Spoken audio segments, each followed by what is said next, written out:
Winning a championship is the hardest thing to do in all of sports. But then again, the Red Sox won 4 of them in just 20 years. All while having the best players in baseball, 3 MVPs, several Hall of Famers, and winning more championships than anyone throughout the 2000s. However, it's been nearly a decade since their last World Series. And since then, they've made the playoffs only 1 time and are constantly ranked at the bottom of their division. Which is insane considering that back in 2018, they had the best team in baseball with the best player. It was their top team in franchise history and ranks among the best in baseball history. According to MLB.com, they were smartly managed and had an ownership that was considered the golden standard. Today, just about none of that can still be said despite having the same ownership and manager. Everyone wants Fenway Sports Group to sell the team, and some want manager Alex Cora to be fired. Going from winning 119 games in 2018 to winning almost 40 games less in 2019 was a disaster. And it's only gotten worse the more that they missed the postseason. To almost everyone, their falloff makes literally no sense. And I say that as a Red Sox fan. So how did they go from this Red Sox win the World Series to this? Now another fan favorite, homegrown talent, is leaving Boston. Bogaerts isn't the only one to leave. In 2025, seemingly out of nowhere, in the midst of a playoff race, a winning streak, and after sweeping their rival, the Red Sox sent away their best player, Rafael Devers. But why, and how did we get here? Okay, first, you really need to understand how amazing the Red Sox were. The day is October 28th, 2018. They have a generational talent in right field, Mookie Betts, with a superstar shortstop, Xander Bogaerts, and a rising third base prospect in Rafael Devers. The team is on the brink of winning the World Series, and it's all thanks to a few important people. Number 1 being their chief baseball officer, Dave Dombrowski. He built the team and was known for his aggressiveness at acquiring players. Before this World Series, they had almost everything their last 3 championship teams had. Elite hitting, leadership, but they lacked a superstar pitcher. Dombrowski saw no one better than a tall 6'6", young, nasty pitcher from the Chicago White Sox, lefty pitcher Chris Sale.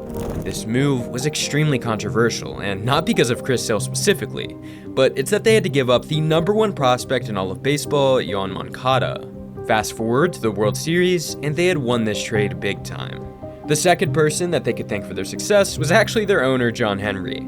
He had just paid huge record money to star pitcher David Price on a 7-year contract, and JD Martinez, who in 2018 was a top 3 hitter in the entire league. Their last big piece to the puzzle was manager Alex Cora. Throughout 2018, he was able to utilize the team's talent all the way to the World Series.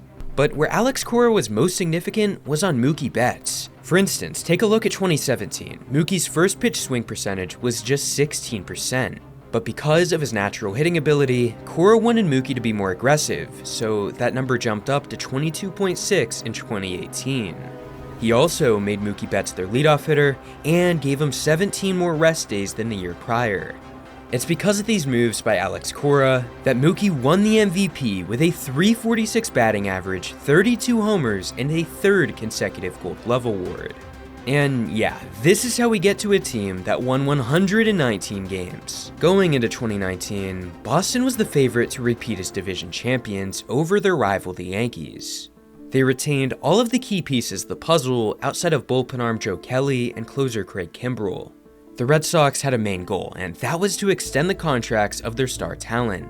So just a few days before opening day, Chris Sale signed a massive extension, 5 years, $145 million. They had even announced that he was going to be pitching in the season opener. Yet on opening day, Chris Sale imploded on the mound, and I mean it wasn't even just him.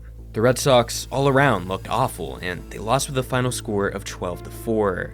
It set a precedent going forward of losing with a 2-8 record through their first 10 games. On the other hand, their hitting was phenomenal. Rafael Devers had a true breakout season as a power hitter. He even hit for a very high batting average. Mookie Betts and JD Martinez were also still playing at an elite level. The real issue with the 2019 Red Sox was the steep decline for their pitching. And the reason they got so bad to begin with is because Alex Cora misuses pitchers, overworking them with little to no preparation. And it starts all the way back in spring training when Alex Cora had an extremely controversial schedule for the team. one that he even defended after it failed. But why was it so bad? It's just a spring training schedule. Well, his hands-off approach allowed players to do whatever they wanted, prompting some players to show up out of shape, overweight, and his pitchers to not be ready for the season. This is of course combined with a pitching staff that had to work an extra 14 games in the 2018 postseason. Therefore, it's no surprise that their best pitchers all dealt with huge injuries with a huge decline. And I mean, it reached a point where this rotation was unpitchable and the bullpen was always taxed due to overuse. They finished the year with their worst record in over 4 seasons at 84-78 out of the playoffs. They were in shambles and were about to make their biggest mistake. But before I tell you what they did, I have to tell you something. I was having a rough day because I kept losing my money with my sports picks. That was until I discovered the sponsor of today's video, Moneyline.com. I learned my lesson the hard way, and if you're betting on sports without Moneyline.com, you might be stuck in a similar slump. Moneyline provides me and you with real-time odds, expert insights, and the tools to make smarter picks so we are never left striking out. Their platform offers up-to-the-minute odds that shift with the game, detailed stats that back your hunches, and expert picks from seasoned analysts to guide your bets. If you're good enough, you can become the expert and help out players like myself. If you go onto the site, you'll see I have a 12-13 record. I would imagine that you would do better. Oh, and did I mention it is a completely free platform available in every single state for every single person. Don't get caught in a pickle like I did. Just head to Moneyline.com, sign up, and start making smarter picks today. Let's turn those bets into home runs like I'm at least trying to do. Anyways, let's get back to the video. Boston was on a downward spiral. To make matters worse, the Red Sox organization was about to be blown up at every level, starting with Dave Dombrowski being relieved from his duties, which is seen today as their biggest mistake, but we'll get to that later. The man they hired to replace him was a Tampa-based front officeman, Chaim Bloom. The argument they made for Bloom versus Dombrowski is that Dombrowski supposedly bled the farm system to win the 2018 World Series and had a poor draft record, whereas Bloom was supposed to be the opposite. After all, he worked at the Tampa Bay Rays, which operated under one of the lowest budgets in baseball. Now, he got to work with Fenway Sports Group, one of the top budgets. Right? Well, not exactly. According to ESPN, owners John Henry and Tom Werner said that they intended on making major cuts to the payroll in order to get under the luxury tax threshold in 2020. And it went on to add that they fired Dombrowski due to differing opinions on how to build for their future. In other words, Chaim Bloom was brought to the organization to draft well, but not sign. He was brought to the organization to make them cheap and not spend money. They didn't want any more big free agent deals or extensions. No more Chris Sale, JD Martinez, Xander Bogaerts, or David Price-esque contracts. They wanted a guy who went to Yale from the small market Rays, who was referred to as the smartest man in baseball to rebuild their team. And already, just a few months after he got the job, this team was about to change significantly. Mookie Betts and David Price, both to the Dodgers as part of a 3-team deal. Their best player, their generational talent, was now gone. Clearly, they weren't looking to be competitive, but they proceeded to lie to the fans anyway. The main purpose of today's trade is to help us compete and win as much as possible for many years. Do you think that it would have been easier to compete and win with one of the best arms, gloves, and bats in the entire league? Or would it perhaps be easier to win with the return they got? Being outfielder Alex Verdugo, who had a promising rookie season with the Dodgers, alongside with prospect Jeter Downs and catcher prospect Connor Wong, who were unproven. I'm gonna go out on a limb here and say that you would probably say you would win more games with Mookie Betts, but that is not what Chaim Bloom thought or the Red Sox. Get a great infusion of young talent into our organization, and when you combine that with the financial flexibility that we created, we think this sets us up well to compete. Now, to be completely fair, this was on the ownership being cheap more than it was on Chaim Bloom. Unfortunately for Bloom, the Red Sox were about to receive even more bad news. Alex Cora has been suspended for all of the 2020 season. Despite the struggles Alex Cora encountered in 2019, he was considered one of the best managers in baseball. Filling in for him in 2020 was Cora's bench coach. And let me just tell you, this was their worst team of the 2000s, and it wasn't even close. They had just one starting pitcher under a .450 earned run average, meaning they all sucked. This is the rotation of 2020, and here is their closer, Matt Barnes, all with terrible statistics. However, the Red Sox were able to make a very good move, acquiring Nick Pivetta from the Phillies. He had struggled badly in the big leagues, but everybody knew that he had amazing stuff. The cost to get him was Brandon Workman and Heath Hembree, who were both on the Red Sox World Series roster. As for the 2020 lineup, Alex Verdugo actually had a breakout season, batting .308. But then we had two once promising players in Andrew Benintendi and Michael Chavis, who had both looked really bad. On top of this, Chris Sale was riddled with injury, not throwing a single pitch in 2020. This team seemed years away from winning anything with the limited talent that they had. I mean, going into 2021, they needed an entire rotation, a second baseman, a center fielder, and a right fielder. Chaim Bloom decided to go the cheaper, temporary option of signing a bunch of rentals, each who had a unique skill set. For starters, he decided that he wanted Christian Arroyo to play second base, a struggling big leaguer who had not done much of anything to this point in his career. Bloom was only familiar with Arroyo due to their ties in Tampa Bay, where he saw serious potential with him. In free agency, he also acquired center fielder Kike Hernandez and right fielder Hunter Renfroe. Kike provided Gold Glove defense throughout his time with the LA Dodgers, and Bloom hoped that he would carry that over into Boston. Hunter Renfroe, on the other hand, had hit 26 home runs twice, while topping out at 33 homers in a single season. The lineup had serious potential to actually be competitive. And I haven't even mentioned that they had a top rising first base prospect in Bobby Dahlback. Bobby had a successful rookie campaign in 2020 and was going to be just as important as anybody for them to win. As for the rotation, Nathan Eovaldi was expected to lead. Pivetta had to break out or else they wouldn't win, and Eduardo Rodriguez was finally coming back after not pitching in 2020. The other two rotation spots were a little bit unclear, as Chris Sale wasn't expected to be back until the second half of the season. So, pitching on opening day for the Baltimore Orioles was Nathan Eovaldi. He went 5 innings and gave up only 1 run, but the offense was shut out. They were actually swept in their first series of the year, starting their season out with 0 wins and 3 losses. But they were about to go on a major winning streak, sweeping the Orioles, the Rays, and almost even the Twins. They were able to carry this momentum very well into June. In the second series of the month, they swept the Yankees in dominant fashion. But in July, the trade deadline was coming up, so they needed to make a big move. At first base, the Red Sox were towards the bottom of the league in production. It was all due to an underwhelming second year from Bobby Dahlback.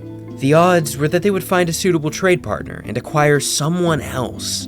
Though, even with his lack of production, Boston's core was actually hitting well. I mean, you look at Devers, Bogarts, Martinez, and even Hernandez, they were good, but they wanted one more big power bat in this lineup.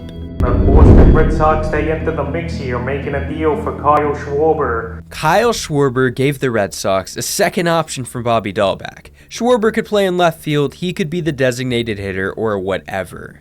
Up to this point, he had already hit 25 homers with the Nationals and had a .910 OPS. The Red Sox were already winning the AL East without him, so how much better would they actually be with him? Well, considering almost all of their power came from right-handed hitters outside of a left-handed Devers, Schwarber's power bat was going to play amazing in Fenway Park. And it certainly did. I mean, there was no better way to show that than what happened in the 2021 playoffs. After being the third-place team in the AL East, the Blue Jays and the Yankees, they had a crazy postseason ahead of them. In round 1 of the postseason, it was the matchup that everyone wanted in the Bronx against the Yankees. A 1-game wildcard series with the Yankees' best pitcher, Garrett Cole, stepping onto the mound. I'm not sure how much that you know about the rivalry between these two, but Rafael Devers historically destroyed Garrett Cole for years. In the first inning, with no outs, Rafael Devers walked, putting Xander Bogaerts up to the plate. And he swings and drives one to center field and deep. Gardner going back, looking up. Goodbye, home run, Xander Bogaerts. They took the lead and they never lost it. Schwarber added to the score with a home run crushed off of Garrett Cole. Fenway Park erupted and they were moving on. And this postseason was about to get crazier than anyone could have anticipated. The Red Sox got to face the Rays, Chaim Bloom's former team, that had just won 100 games. There was no way that this Red Sox team, built entirely on a bunch of role players, would win this series. It started with the Rays winning one and the Red Sox winning one. It was such an even matchup. And in Game 3, they were about to break everybody's expectations. It was a long game. Kike had a huge home run, the Red Sox maintained their lead for a few innings, but everything began to fail. First, rookie shortstop Wander Franco hit a homer over the Green Monster. And then Kike Hernandez literally fell, missing a baseball in center field. The Rays were able to tie this game, and the only way for the Red Sox to win was going to come from an amazing late appearance from Nick Pivetta. When it mattered the most, like in the 11th inning, he struck this guy out, then this guy on this fastball, and to end it, dropped a curveball in the zone and yelled at the top of his lungs. Pivetta looked filthy, and he was. Everything was building towards this moment in the 13th inning with Christian Vasquez up to bat. Patino delivers, and there's a drive left field, high and deep, back by the wall! Gone! Red Sox win it! Christian Vasquez! Bloom's plan was coming to fruition. They were right there, so close to a World Series. All they had to do was defeat Alex Cora's former team, the Astros. Chris Sale was taking the mound for the second time this postseason. If you look at the first time, it did not go well against the Rays, so how would this go? Unfortunately, he struggled badly in the 2 small innings he pitched, and they lost Game 1. Usually, losing such a big game would kill their momentum, but just about every baseball fan was about to be stunned with Game 2. It starts with Kyle Schwarber ripping this ball down to right field for a deep double. The next at-bat, Kike Hernandez taps one into center, where Chas McCormick makes an insane diving catch onto the ground for the out. Then, Rafael Devers walks on base and Xander Bogaerts gets out. In a 3-1 count with 2 runners on, Alex Verdugo secured a walk loading the bases and setting up JD Martinez. Hits it in the air to right. Back at the wall. It's gone. Grand slam, JD Martinez. This set the momentum for the game. They loaded the bases once again in the 2nd inning. Swings and tries one. Deep to right field. If it's fair, it's gone. It is fair. A grand slam. The Red Sox won this game in a blowout and were headed back to Fenway Park for their next game. We saw in the 2nd inning, after Verdugo walked, JD Martinez hit a ball off the Green Monster. Righty Hunter Renfroe was able to walk onto base, and Vasquez capped it off with a beautiful single to right field, scoring a run and keeping them loaded. Next up was second baseman Christian Arroyo. Might be off the mound, off Altuve. It was a 2-0 game with bases still loaded and Schwarber up to bat. Schwarber hits it a ton into right at the wall. Another grand slam. This team was unstoppable. The Red Sox were clearly bound for a 2021 World Series berth until everything collapsed in front of them during the following games. Their offense scored 2 runs in Game 4, 1 in Game 5, and 0 in Game 6. And we can't forget about how bad the bullpen was during that stretch, resulting in them being bounced from the postseason and their run coming to an end. But at least they had pieces to build around, right? Well, Chaim Bloom could easily mess this team up over the next few years. Why do I say that? Well, a key player was about to become a free agent, being Kyle Schwarber. He was in his late 20s, but wasn't that old. He had a lot of great baseball left in him. And he was the top lefty power hitter outside of Rafael Devers on the Boston Red Sox. But unfortunately, Schwarber provided no defensive value and was best fit in a designated hitter role. The problem the Red Sox were running into was that JD Martinez was in the way. So they had a problem paying 2 top designated hitters and didn't go through with a deal allowing him to leave for Philadelphia. It's been a major mistake because I'll tell you, in Philadelphia, he's been a top 3 power hitter in all of baseball, which really just showcases how incompetent Chaim Bloom and the Red Sox ownership handled that situation. And I haven't even mentioned the fact that they had sent away Hunter Renfroe to the Brewers for an underwhelming 3-player return. However, they had 2 chances to redeem themselves directly after all of this. You see, they had been talking to former MVP shortstop Trevor Story from the Colorado Rockies. He had an amazing glove, a decent arm, and a solid bat. They pursued him throughout free agency and were able to get their guy on a huge 6-year, $140 million deal in the middle of spring training. He would play at second base while Xander Bogaerts stayed over at shortstop. Many people were very excited to watch this infield duo dominate, but there was one major negative about everything. And that is, are you telling me that Trevor Story is given a record contract, but Xander Bogaerts is on the verge of being a free agent right after 2022? Yeah, it wasn't the best look, but at least they were spending money again, I guess. But the reality of the 2022 Red Sox was that they really just weren't that good, ranking at the bottom of their division just a year after being in the championship series. There was much more bad than there was good. I mean, Chris Sale came back from Tommy John, yay. Well, no. He pitched and then broke his wrist while riding his bike. That contract looked even worse, but more than anyone, Chaim Bloom looked the worst because just weeks before Sale broke his wrist, there was a team reportedly willing to pay for all of Chris Sale's contract, but Chaim Bloom said no, keeping him and his dumb contract on a dumb team. Then you look at the hitting. One player had more than 20 homers, obviously Rafael Devers, and just 2 players had over an 800 OPS, again, obviously Devers and Bogaerts. As for the pitching, it wasn't very good at all, but I'll give Chaim Bloom some credit. I mean, you look at the rotation, he picked up an overlooked Michael Wacha, that went out great, he was their best pitcher with a 3.32 ERA. Alongside that, I haven't even brought up reliever Garrett Whitlock, who Bloom had acquired the year prior and had been amazing, earning himself a 4-year extension. Though, don't get me twisted, the Red Sox were about to get even worse. It seemed that going into 2023, all of their top players were about to become free agents. Their 2 best pitchers, Michael Wacha and Nathan Eovaldi, were hitting the market, while also JD Martinez and their longtime shortstop Xander Bogaerts were also hitting the market. But with so much going on, where do you even begin? And goal number 1 was, of course, bringing Xander Bogaerts back in Boston. They, of course, had tried to negotiate before the season, but the Red Sox stupidly lowballed him and they screwed themselves. Teams began to offer way too much money for Xander Bogaerts, but out of nowhere, a report came out that the Boston Red Sox were in heavy discussion with him. After all, he led the team with a .307 batting average and had just been a finalist for the Gold Glove Award. Yet, just when everyone thought he was about to come back, he left for the San Diego Padres, signing a huge 11-year deal worth $280 million, far more than the Red Sox were ever willing to pay him. By now, Bogaerts and Schwarber were both gone. Michael Wacha and Nathan Eovaldi were also on the verge of leaving for other teams despite actually wanting to come back. They were falling apart, and this very well could have been prevented if the Red Sox had just paid the right players. I mean, instead of paying Trevor Story, pay Xander Bogaerts before 2022. Or hell, you maybe could have paid Kyle Schwarber instead of Trevor Story. Chaim Bloom knew that he had made a lot of mistakes, but was about to try to make up for them.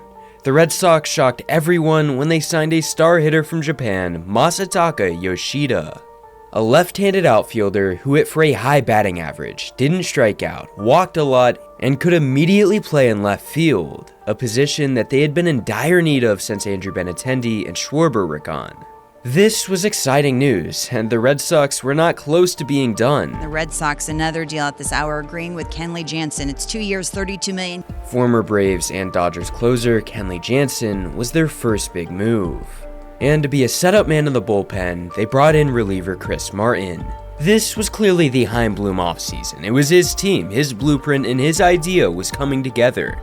He wasn't very interested in the idea of retaining Wacha or Eovaldi. He instead opted to chase starting pitcher Zach Eflin. Zach was a consistent pitcher who was always getting better with the Phillies. He was also just 28 years old and could be an important asset in building this Red Sox team. It seemed like the Red Sox were getting this finalized, but then the Red Sox had to break everyone's heart. Chaim Bloom lost this bidding war to acquire Zach Eflin to his former team, the Tampa Bay Rays. This was a move that would hurt the Red Sox in so many different ways. But by far, the worst part about Eflin being off the market is that the Red Sox had no plan B. They scrambled and they ended up signing a pitcher who was a gazillion years past his prime, should have been in a retirement home, Corey Kluber. Without a doubt, he was an underwhelming acquisition who nobody was excited about. The next big move was figuring out whether to bring back JD Martinez or not. He had been their designated hitter for 5 years, but it looked like his home run power was finally running out at his old age. Bloom made the wise decision to move on from him, and instead opted to sign another former Dodger, this time being Justin Turner. He could slide right into the DH role, play third or first base. Turner was also a right-handed hitter with a ton of potential to fit in at Fenway Park. He was also their last major move of this free agent cycle. Dare I say that even with the loss of talent, that there was a chance they could be better in 2023? Well, undeniably, it becomes a very bold assumption, especially when you go and look at what the Yankees did compared to the Red Sox. They re-signed the best hitter on the planet, Aaron Judge, and also signed the best pitcher on the free agent market in Carlos Rodon. The Red Sox obviously did not do that, and in order for them to break out in 2023, they needed their top 2 prospects to play well. Those players were their new first baseman Tristan Casas and starting pitcher Brian Bayo. And to be honest, the Red Sox were fun in the first half of 2023. They were multiple games above 500, and some of the top guys were playing great. But by far their biggest surprise in Boston was outfielder Jarren Duran. He had been terrible in years past, but was exceptional as an outfielder defensively and offensively, providing amazing speed on the base paths and hitting double after double. If the Red Sox were able to add any talent at the trade deadline, they would have another serious chance at a postseason. Being they were just 2.5 games out of a wildcard spot, and their best player, Rafael Devers, was calling out the front office to acquire pitching, they had to make a move. Devers said this: "Everybody knows what we need. Hopefully we can get that in the next few days. We can't control that as players. All we can do is give 100% on the field, but we need pitching." However, that next day just never came where the Red Sox made a splashy move. In fact, their only 2 notable moves was trading Kike Hernandez to the Dodgers and acquiring Luis Arias from the Brewers to play second base. This turned out to be Chaim Bloom's biggest mistake of 2023. Looking past the first half, they were never truly able to get anywhere in 2023. Why? Well, there were 3 main reasons, starting with their shortstop situation. First, it was supposed to be Trevor Story at short, but due to an unforeseen elbow problem, he was out for over 100 games. Filling in for him was supposed to be Kike Hernandez, who of course eventually got traded and did not play well at shortstop at all. They scrambled to find other options, landing 2 players: Yu Chang, who had great defense but flat out couldn't hit, and Pablo Reyes. Their second problem was the brutal starting pitching. Not a single pitcher had below a 3 ERA. All of Garrett Whitlock, Tanner Houck, and even Chris Sale regressed harshly in 2023. Even their top prospect, Brian Bayo, had looked great in the first half, but looked borderline unpitchable by the end of the season. And their last problem was by far their horrid defense. Rafael Devers' glove looked awful at third, Kike was unplayable, and second base was a revolving door for them all year long. It had reached a point where Chaim Bloom's time in Boston was finally coming to an end, and they supposedly wanted to hire someone who could replenish the pitching in their organization. Because they had no great pitching prospects, and didn't seem to have much going on at the big league level. When asked what they need to be competitive in 2024, they said this: "And I think it's important that we conduct a robust search to hear different views, different opinions, different perspectives." Their search for a new chief baseball officer included 5 external candidates. But the most attractive option seemed to have been the Cubs pitching director, Craig Breslow. He had once been a player in Boston and won the 2013 World Series with them. For the first time in many years, fans were genuinely excited for 2024. Red Sox ownership only ignited that excitement by saying they will go full throttle to improve the team. Everybody assumed that this meant one big bat and several very good pitchers. So yes, the Bloom era was now over, and he will have been remembered for his terrible trades, free agent signings, and total lack of direction at the trade deadline. But to be completely fair, he'll also be known for his ability to draft amazing hitters. From former first-round pick infielder Marcelo Meyer to second-round outfielder Roman Anthony, and finally infielder Christian Campbell. The pick that Chaim Bloom actually used to get Christian Campbell came from when Bogaerts left and the Red Sox were given a free draft pick. All three of these prospects were soon going to be known as the Big Three within their minor league system. The stage was all set. Craig Breslow was going to begin year one. But before making a splashy signing, Breslow made a big move, sending away Alex Verdugo to the rival Yankees. Defensively, it was going to hurt not having his arm in right field at Fenway Park, but they weren't losing much of anything with his bat. The move actually gave the Red Sox pitching depth in Richard Fitz and a potential bullpen arm in Greg Weissert. A day later, Justin Slayton also joined the bullpen in a minor trade with the Mets. This bullpen looked good, but they now needed another outfielder. And that guy came in the form of righty power hitter Tyler O'Neill, who had high upside from the St. Louis Cardinals. Next on the list was to add starting pitching, and more than anybody, Sox fans like myself wanted pitchers Yoshinobu Yamamoto and Shota Iminaga, both of whom were coming from Japan, but seemed likely to have a smooth transition into the big leagues. Yamamoto was only 25 years old but looked unbelievable, whereas Shota Iminaga was a veteran at 30 years old. The reality is that they needed to throw a bag of money at Yamamoto to even get him there. The Red Sox, Mets, Yankees, and Dodgers had seemed the most interested. Optimism was slowly growing as fans began to learn that the Red Sox met with him in California. But as the days went on, things got less optimistic. Yoshinobu Yamamoto is going to the LA Dodgers. Yamamoto was an LA Dodger, and the Red Sox pivoted to signing someone else. They heavily went after signing veteran arm Seth Lugo, but were beaten out in money by the Kansas City Royals. It was a pathetic look for an organization that claimed to have been serious to win. Seth Lugo said himself that he and Cora talked quite a bit, specifically on the phone a couple times, and that they were one of the last teams talking to him before making his big decision. Again, they had to pivot to someone else, and that someone else was Lucas Giolito. The contract did not look good at all. They were paying him $19 million per year, and he was not deserving of the money. He was a bottom 5 starting pitcher in all of baseball throughout 2023. Breslow realistically only made this deal because he saw serious potential in his arm. After all, he was a star pitcher in 2021, 2020, and 2019. As big of a deal as this was, Breslow was about to make his biggest move yet. This afternoon, shockwaves were sent through Red Sox Nation as the team traded starting pitcher Chris Sale to the Atlanta Braves in exchange for some younger talent. Not only was this heartbreaking, but the Red Sox also had to pay $17 million for Chris Sale in 2024. More than half his salary. The only positive thing about this was that they got second baseman Vaughn Grissom. Maybe, just maybe, he could put an end to the revolving door of Red Sox second basemen. But nobody was truly going to bank on that until they saw him play. However, the trade of Chris Sale mainly meant that they needed to make a signing urgently. Would it be Shota Iminaga? Would it be Jordan Montgomery? Or even the most recent Cy Young winner, Blake Snell? The answer to that is shocking, because they did not make another move for the rest of the offseason. They let Shota Iminaga go to the Cubs because they didn't want to give him enough years on his contract. As for the Red Sox rotation, it looked really bad on paper. Lucas Giolito suffered a major injury, keeping him out for all of 2024, and Garrett Whitlock suffered the same fate early in the season.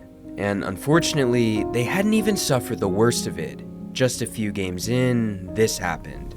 Diving play by Story, but he cannot. Oh no. Oh, he's in pain here. Trevor Story would go on to miss the majority of 2024. It forced their new prospect Ceddanne Rafaela to play shortstop. Rafaela was just 23 years old, had insane speed, solid power, and could be a serious weapon in this Red Sox team for years to come. This lineup had a lot of young talent. I haven't even mentioned young outfielder Wilyer Abreu, who the Red Sox got a few years back for trading Christian Vasquez. Even with all the injuries, they were often playing winning baseball. Still, the injuries were getting out of hand. Tristan Casas had a major rib problem that impacted his availability for the foreseeable future. The 2024 Red Sox were a lot like the 2023 Red Sox. AKA, even with the adversity, they were still in it by the trade deadline and could be going very far if they traded for additional talent. Unlike Chaim Bloom ever did, Breslow actually made moves at the deadline to acquire players. Yet, not a single one of them panned out, and 2024 went down the drain. Talent was being wasted right in front of our eyes, from Rafael Devers, Jarren Duran, and even pitcher Tanner Houck, who broke out with a great 2024. Of course, if we go back several years, the media and fans tried to tell us that Dave Dombrowski gutted this team, that they would have no future. But yet, Bayo, Houck, Duran, Casas, and Rafaela are all players that Dombrowski brought into the organization. Not only that, but right after being fired from the Red Sox, he built one of the best teams in baseball with the Phillies. They've been to the World Series one year, they went to the Championship Series another, and one year went to the Division Series. He was the one who lured Kyle Schwarber from Boston into the Phillies organization, who by this point had multiple seasons with over 40 home runs under his belt since leaving the Red Sox. So maybe if they would have kept Dombrowski running things, the team wouldn't have been destroyed to begin with. In 2024, the Red Sox also finished with the same record as they did in 2023. And it's because they kept having these same problems over and over again. Bad defense, bad pitching, inconsistent hitting, but most importantly, they were absolutely destroyed by bad personnel decisions. Remember when I said Chris Sale was traded to the Braves? Well, he won a Cy Young in year 1 in Atlanta. He had a .238 ERA, far better than anyone on the Red Sox had, and yet they paid the majority of his contract in 2024. What did the return do, Vaughn Grissom? Well, he did absolutely nothing. He was bad defensively, he had poor hitting, the second base problem still existed. And on top of that, they had no consistent hitters other than Devers, O'Neill, and Duran. All of this could have been prevented if they just would have spent money on legit talent. Nearly nothing remained from the 2018 Red Sox super team, and it was their fault completely. But becoming a real contender once again was realistic. They were so close. And if they failed to do that in 2025, it was inevitable that some of their best players would be traded, management would be fired, and everything of the last 7 years would have been for nothing. From the Betts trade, to the Sale trade, to losing Bogarts, Martinez, and so much more. Would it all be nothing, or would they finally do it? Well, according to the #1 agent in baseball, Scott Boras, the Red Sox were wanting to secure high-level players this offseason, and were definitely planning on being very active in the free agent market. Luckily for Breslow building his team, some of the guys that Chaim Bloom signed, like Kenley Jansen and Chris Martin, were about to become free agents. But on the not-so-good side, Tyler O'Neill, who led the Red Sox in homers, was a free agent, and wasn't going to be returning to the Red Sox. Breslow had a lot of work to do, and he started his offseason off hot, signing Aroldis Chapman to be their closing pitcher. Days later, they acquired Carlos Narvaez from the Yankees, who became the most underrated move of the offseason. Nobody knew it at the time, but he was going to become the Red Sox starting catcher in 2025. But both Chapman and Narvaez were about to be completely overshadowed by the hype of Atlanta's free agent pitcher Max Fried. The Red Sox and the Yankees were in a back and forth to land the superstar.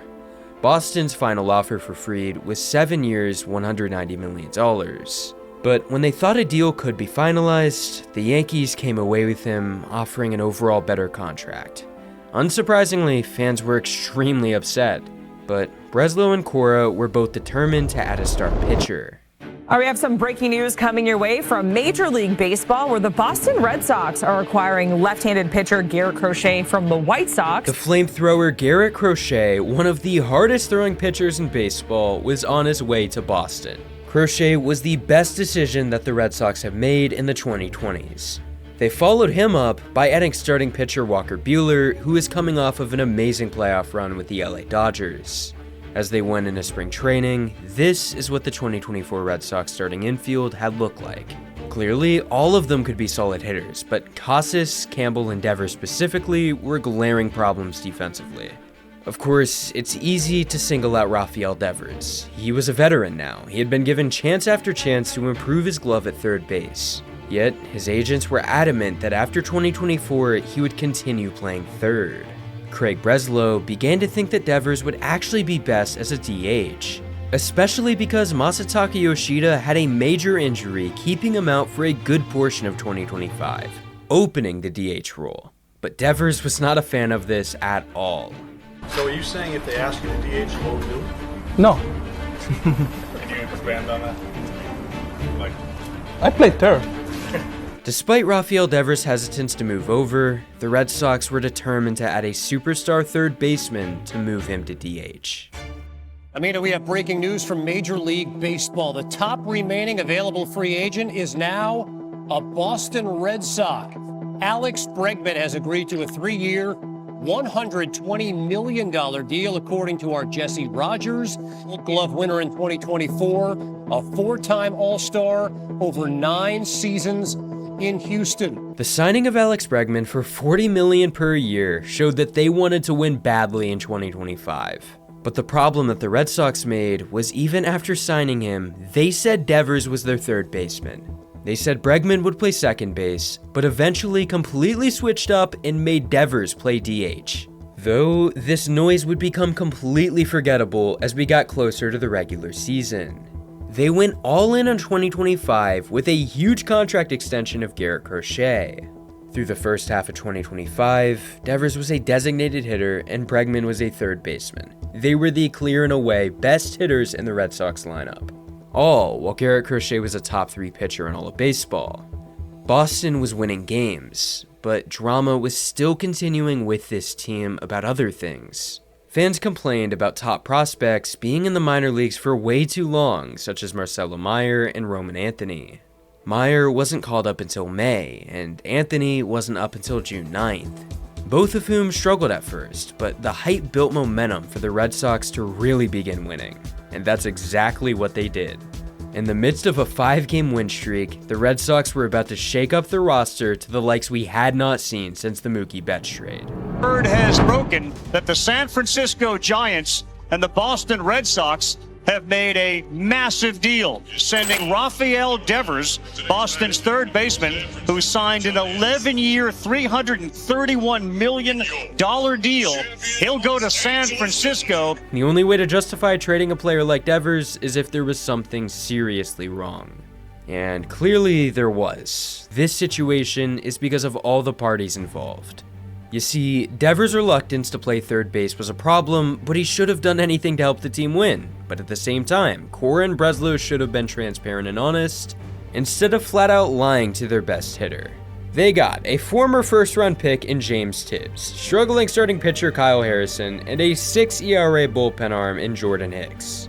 This will either go down as a genius move that allowed them to sign a different franchise player, or it will go down as one of the worst trades in MLB history, like Mookie Betts. One thing is for certain, this means that there is not a single player left from the 2018 World Series roster.